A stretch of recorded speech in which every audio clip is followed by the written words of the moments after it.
CPM-ൽ ഇപ്പോൾ ചർച്ചയായിക്കൊണ്ടിരിക്കുന്നത് ആരാകും പ്രതിപക്ഷ നേതാവ് എന്നുള്ളതാണ്. ഇപ്പോ പിണറായി വിജയൻ ഒരു പ്രതിപക്ഷ നേതാവായിട്ട് ആകാൻ താല്പര്യമുണ്ടാകുമോ? ഒരിക്കലും അദ്ദേഹത്തിന് അതിന് താല്പര്യം ഉണ്ടാകും തോന്നുന്നില്ല. ഇനിയിപ്പോ വെറുതെ ഒരു MLA മാത്രമായിട്ട് ചുരുങ്ങേണ്ട ഒരു അവസ്ഥ അദ്ദേഹത്തിന് വന്നിട്ടുണ്ട് അല്ലേ? പിന്നെ ആരായിരിക്കും?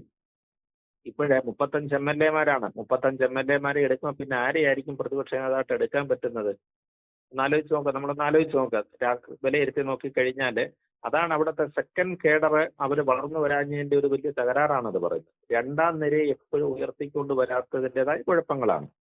സീനിയോറിറ്റി പ്രകാരം രണ്ടാം നിരയിൽ ആ പ്രതിപക്ഷ നേതാവ് പിണറായി വിജയൻ മാറി നിന്നാൽ ആ നിരയിലേക്ക് വരാവുന്ന നേതാക്കന്മാരുണ്ടായിരുന്നു, ആ പാർട്ടിയിലുണ്ട്.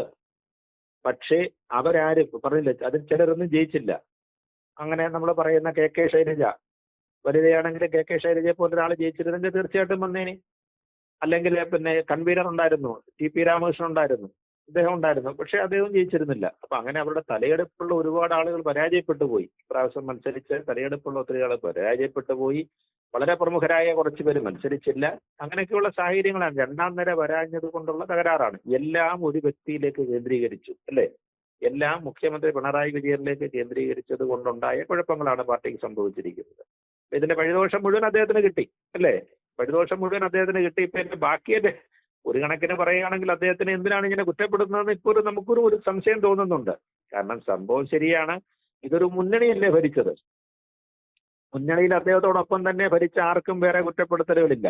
ഇപ്പൊ CPI ഉണ്ടായിരുന്നു, ഇവരോടൊപ്പം തന്നെ ഭരിച്ചൊരു CPM-നോടൊപ്പം തന്നെ ഭരിച്ചൊരു മുന്നണി അല്ലായിരുന്നു. CPI ഉണ്ടായിരുന്നു, അവർക്കും മന്ത്രിമാരല്ലേ, 3-4 മന്ത്രിമാർ അവരുടേതും ഉണ്ടായിരുന്നു. അപ്പൊ അത്തരത്തിൽ മുന്നണി ഭരിച്ചതാണ്. അപ്പൊ ഈ പരാജയത്തിന് അവർ ഉത്തരവാദിയല്ലേ? അവർക്ക് ഉത്തരവാദിത്വം ഉണ്ടല്ലോ. അതേപോലെ തന്നെ കേരള കോൺഗ്രസ് മാണി ഗ്രൂപ്പ് മാറി വന്നതാണ്. മാണി ഗ്രൂപ്പ് വന്നു, അവർ മത്സരിച്ച മുഴുവൻ സീറ്റുകളും തോറ്റുപോയി. ജനം അവരെയൊക്കെ ശിക്ഷിച്ചിട്ടുണ്ട്. പക്ഷെ ഉത്തരവാദിത്വം എന്ത് പറ്റി? മറ്റൊരു നേതാക്കന്മാർക്കും കിട്ടാതെ പിണറായി വിജയനിലേക്ക് വന്നു. അങ്ങനെ വന്നപ്പോഴാണ് ഇപ്പൊ അദ്ദേഹം ജയിച്ചിട്ടുണ്ട്. ധർമ്മടത്തുനിന്ന് കഴിഞ്ഞ തവണ 50,000 പേരെ വോട്ടുകൾക്ക് ജയിച്ച അദ്ദേഹം ഇപ്രാവശ്യം കഷ്ടിച്ച് 20,000 പേരെ വോട്ടുകൾക്ക് 10-30,000 വോട്ടുകൾ ആ മണ്ഡലത്തിൽ തന്നെ അദ്ദേഹത്തിന് നഷ്ടപ്പെട്ടു. അദ്ദേഹത്തിന് പോലും നഷ്ടപ്പെട്ടിരിക്കുകയാണ്. നഷ്ടപ്പെട്ടെങ്കിലും അദ്ദേഹം ജയിച്ചു വന്നിട്ടുണ്ട്. ജയിച്ചു വന്ന സ്ഥിതിക്ക് ആരായിരിക്കും പ്രതിപക്ഷ നേതാവ്? അതാണ് ചോദ്യം വരുന്നത്. ഇദ്ദേഹത്തെ മാറ്റി നിർത്തിക്കഴിഞ്ഞാൽ ഒരു പേര് പറയാൻ എന്ത് ചെയ്യും? CPM-നെ സംബന്ധിച്ചുള്ള പേര് പറയാനില്ല. പിന്നെ ആകെ കൂടെ പറയാനുള്ളത് അന്നത്തെ ധനകാര്യമന്ത്രിയായിരുന്ന ശ്രീ KN ബാലഗോപാലാണ്. സീനിയറാണ്. ബാലഗോപാൽ വളരെ സീനിയറായ നേതാവാണ്. എല്ലാ തരത്തിലും പക്വതയും പാകതയും ഒക്കെയുള്ള ആളാണ്. അതൊക്കെ സമ്മതിക്കാം, അതൊക്കെ ശരിയാണ്. ഒരു പക്ഷെങ്കിലും ഒരു ഓപ്ഷൻ അതേ ഉള്ളൂ. KN ബാലഗോപാലിനായിരിക്കും ഒരു പക്ഷെങ്കിലും നമ്മൾ പരിഗണിക്കാവുന്ന 3-4 പേരുകളുടെ കൂട്ടത്തിൽ ടോപ്പിൽ വരാവുന്ന ഒരാൾ KN ബാലഗോപാലിനാണ്. പിന്നൊന്ന് മുഹമ്മദ് റിയാസാണ്.